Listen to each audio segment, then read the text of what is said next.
O livro de ouro de Saint-Germain, capítulo 2. Deus ativo. Saint-Germain. Invocação. Ó tu, presença infinita e onipenetrante, tu, poderoso mestre dentro de cada forma humana, nós reconhecemos e aceitamos tua presença plena manifestada dentro dessas formas e dentro da forma humana de cada indivíduo que Deus emitiu. Nós te louvamos e agradecemos, porque finalmente nos tornamos conscientes dessa poderosa presença para quem podemos nos volver e reconhecer como a plenitude da atividade de Deus, o Eu Sou de todas as coisas. Saudações a todos vós. Discurso. Quando Jesus disse, Eu sou a ressurreição e a vida, proferiu uma das mais poderosas afirmações que podem ser expressas. Ao dizer eu sou, ele não se referiu à expressão externa, mas sim à poderosa presença do Deus interior, porque disse repetidas vezes: eu por mim nada posso fazer. É o Pai no meu interior, o eu sou, que realiza as obras. Disse outra vez Jesus: eu sou o caminho, a verdade e a vida, reconhecendo o total e único poder, Deus em ação dentro dele. Uma outra vez ele disse: eu sou a luz do mundo. O que me segue não anda nas trevas, mas terá a luz da vida, iniciando cada afirmação de importância vital com as palavras eu sou.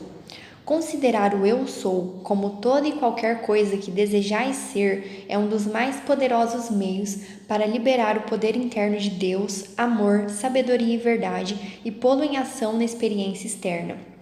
Vamos nos referir à sua poderosa enunciação, talvez uma das mais grandiosas jamais expressas em linguagem falada. Eu sou a porta aberta que homem nenhum pode fechar. Percebeis a importância vital de tudo isso? Quando compreenderdes plenamente estas afirmações, então vos dareis conta da grandeza de seu alcance.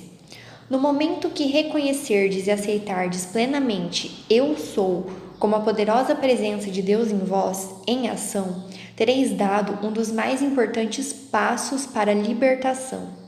Agora, fixai-vos bem na afirmação: eu sou a porta aberta que homem nenhum pode fechar.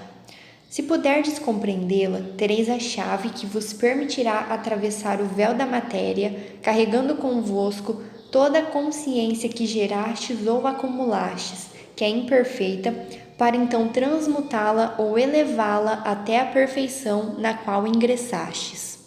Nunca é demais o esforço em salientar a importância de meditardes, tanto quanto possível, no Eu Sou, como sendo a poderosa presença ativa de Deus em vós, em vosso lar, em vosso mundo, em vossos negócios.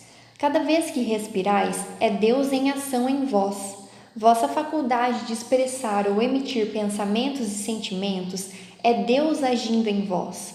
Como sois dotadas de livre-arbítrio, depende unicamente de vós qualificar bem ou mal a energia emitida por vossos pensamentos e sentimentos e determinar como essa energia agirá por vós. Ninguém poderá perguntar: como saberei qualificar essa energia? Todos conhecem a diferença entre pensamento, sentimento e ação destrutivos e construtivos.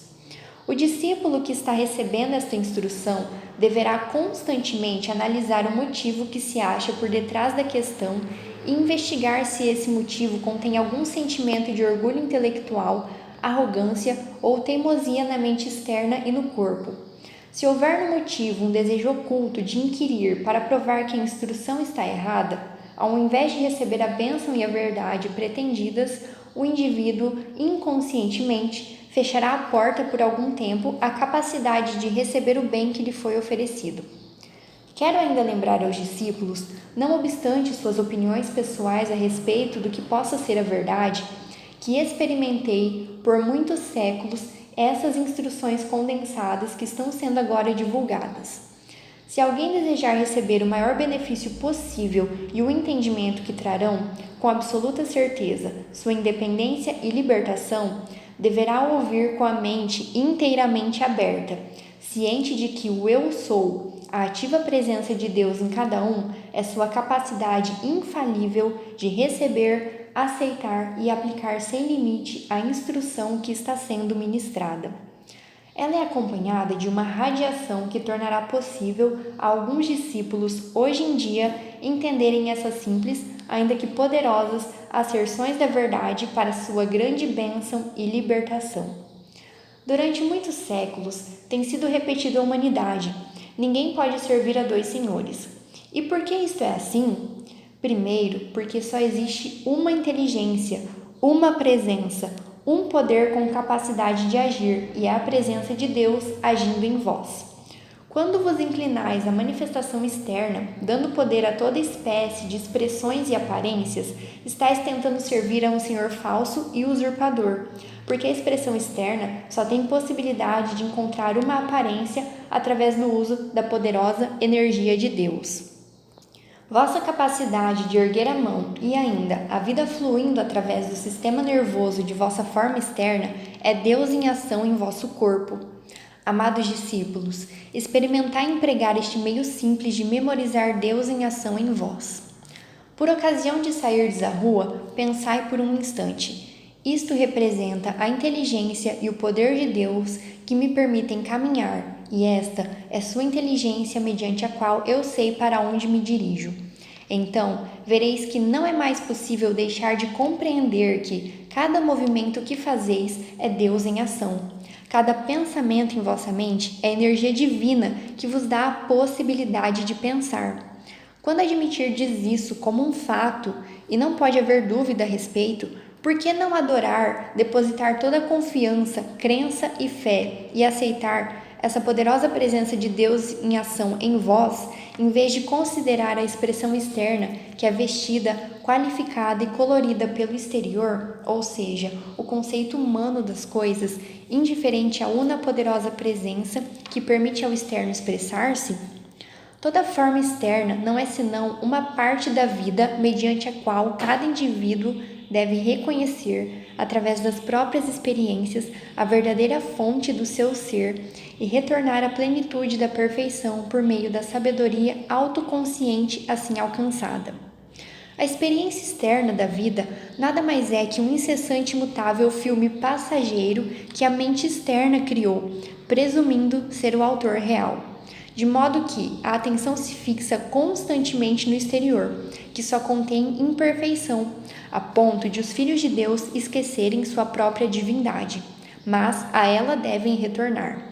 Deus é o doador, o recebedor e a doação, o único possuidor de toda inteligência, substância, energia e opulência que há no universo. Se os filhos de Deus aprendessem a dar pelo prazer de dar, amor, dinheiro, serviço ou o que quer que seja, abririam a porta a uma opulência tão vasta que lhe seria impossível sentir falta de qualquer coisa na expressão externa. O mal da humanidade, que tem causado desmedido egoísmo e condenação sem precedentes de uns para com os outros, é a ideia de insistir na posse pessoal e domínio dessas maravilhosas dádivas de Deus, quando há unicamente um amor em ação, uma inteligência, poder e substância, ou seja, Deus em cada indivíduo. A advertência que deveria estar presente a todo discípulo e indivíduo é precaver-se contra o desejo do eu exterior de atribuir poder a si mesmo. Se em cada ato da personalidade houvesse plena confiança em Deus, transformações inacreditáveis teriam que efetuar-se no ser, por depositar amplo crédito a quem pertence por direito. Raramente tem havido uma compreensão correta a respeito de suprimento e demanda. Há positivamente abundante suprimento onipresente, mas a demanda deve ser feita antes que a lei do universo permita sua expressão para uso do indivíduo. O indivíduo, dotado como é de livre-arbítrio, deve conscientemente e com firme determinação fazer o pedido, e este não deixará de expressar-se, seja ele qual for, desde que a pessoa que pede mantenha a consciência resoluta e inabalável. Esta simples afirmação empregada com determinação sincera, eu sou a grande opulência de Deus, feita visível para meu uso correto, agora e sempre, trará ao indivíduo tudo quanto possivelmente possa desejar. O elemento limitador, do qual muitos discípulos parecem estar informados, é que eles começam declarando a verdade, como por exemplo nesta afirmação. Antes, porém, de se escoarem algumas horas, ao se analisarem honestamente, vão encontrar em seus sentimentos traços de dúvida ou temor. Isso, naturalmente, neutraliza em grande escala a força construtiva, que de outro modo poderia efetuar rapidamente a realização do desejo ou pedido. Uma vez que o discípulo possa compreender integralmente que todo desejo ou pedido justo é Deus em ação compelindo sua energia para a plena realização e que é sempre autossustentado, tornar-se-á consciente do ilimitado amor, poder e inteligência que possui para atingir qualquer objetivo. Com esta simples compreensão, a palavra fracasso seria completamente apagada do seu mundo e em pouco tempo de sua consciência, porque verificaria estar dirigindo uma inteligência e poder que não podem fracassar. Assim é que discípulos e indivíduos chegam ao seu domínio pleno, como é desígnio de Deus. Jamais foi propósito do grande Pai todo sabedoria, todo amor, que a qualquer um de seus filhos faltasse a menor coisa. Mas, por permitirem sua atenção fixar-se na aparência externa, que é como as areias movediças do deserto, separaram-se eles mesmos, consciente ou inconscientemente, dessa grande opulência e inteligência. Essa grande opulência é patrimônio seu, e pode obtê-la todo aquele que se voltar para o Eu Sou, o princípio ativo de Deus, eternamente dentro dele próprio, como a única fonte de vida ativa, de inteligência e opulência. Em todas as épocas existiram determinadas normas de conduta necessárias ao discípulo que deseja alcançar certas metas. Isto se refere à conservação e ao governo da força vital por meio do sexo. Para um indivíduo que tem estado usando esta energia sem nenhuma intenção de governá-la, dizer subitamente, deixarei isto, seja como for, sem a compreensão da atitude correta de conhecimento, seria simplesmente suprimir um fluxo de energia que pode fluir numa direção errada. Para o discípulo que deseja governar isto, provará ser muito eficiente a simples afirmação que se segue, se usada compreensivamente mais do que qualquer outra coisa que em particular possa ser sugerida. Ela controlará normal e naturalmente o fluxo da energia da vida e o conduzirá de volta ao interior dos seus canais naturais. É a poderosa afirmação de Jesus: Eu sou a ressurreição e a vida. Essa afirmação não só purificará o pensamento, como também é a mais poderosa, exaltadora e ajustadora força a ser empregada na correção da maior das barreiras que impedem de atingir a plena altura da realização espiritual. Todo aquele que começar a sentir o impulso interno de corrigir essa condição e empregar com seriedade e constância a afirmação dada, fará subir essa maravilhosa corrente de energia ao mais alto centro situado no cérebro, tal como foi planejado originalmente. Ele terá a mente inundada das ideias mais admiráveis, de abundante poder sustentador e capacidade que começarão a expressar-se para uso e benefício de toda a humanidade. Peço a qualquer discípulo que aplique isto e aguarde os resultados em sua própria mente e corpo. Senti profundamente esta afirmação de Jesus: Eu sou a ressurreição e a vida. Repeti-a 3 vezes, silenciosa ou audivelmente, e notai a elevação de consciência que experimentareis. Alguns terão necessidade de repetir várias vezes para sentirem a espantosa exaltação que outros experimentarão diante da primeira tentativa. Isso vos dará uma pálida ideia do que pode ser conseguido pelo seu uso continuado. Não há senão um meio de vencer uma condição perturbadora ou superá-la, que é: depois de conhecerdes a situação de que vos deveis livrar, afastai dela a vossa atenção externa por completo, fixando-a persistentemente na afirmação acima. Qualquer condição que se deseje vencer na experiência externa pode ser prontamente superada com o emprego desta afirmação, tão bem como no caso de desviar o fluxo da energia mal dirigida. Eu tive uma discípula que sentiu o impulso interno de reconduzir essa energia poderosa, e o uso tão somente desta simples afirmação tornou-a capaz, com pouca ajuda, de elevar o corpo. Em um ano, operou-se uma transformação maravilhosa em toda a sua aparência externa. Parece incrível que tão poucos da humanidade possam conceber a poderosa importância dessas magníficas palavras de sabedoria contidas nas sentenças registradas atribuídas a Jesus e que são apenas uma parte das que ele realmente divulgou. Em tempo algum da história do mundo, foram dadas tantas afirmações poderosas como as que ele ensinou. Cada uma delas, quando usada conscientemente, contém a radiação própria e o talento com que ele triunfou. Vós possuís não apenas este poder do Eu Sou, como também a assistência individual de Jesus quando fazeis essas afirmações. Dever-se-ia meditar com frequência sobre o significado real das suas poderosas afirmações. Logo que tiverdes compreendido que vosso pensamento, sentimento e o fato de expressar o Eu Sou põem em ação a poderosa força de Deus em vós sem qualquer limite, recebereis aquilo que constitui vosso desejo. O discípulo não deveria ter dificuldade em ver e entender que a aparência externa nada mais é do que uma distorcida criação do homem, que atribui ao externo a fonte de poder, quando um só momento de reflexão levá-lo-ia a compreender que existe apenas um amor, uma inteligência e um poder com capacidade de agir, que é Deus. O lado humano, quer sejam os defeitos externos ou as discrepâncias, nada tem a ver com a onipresente perfeição de Deus, porque tudo que é imperfeito é criação da concepção externa da humanidade.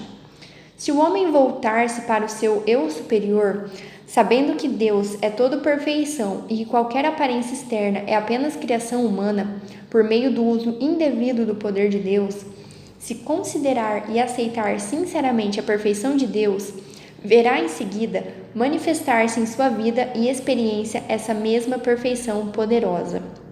Não há possibilidade de trazer essa perfeição para a vossa mente, corpo e experiência externa, a não ser pelo conhecimento e aceitação da grande presença de Deus em vós. Tal reconhecimento pleno induzirá este poder interno a impelir essa perfeição de Deus para a vossa visível experiência externa.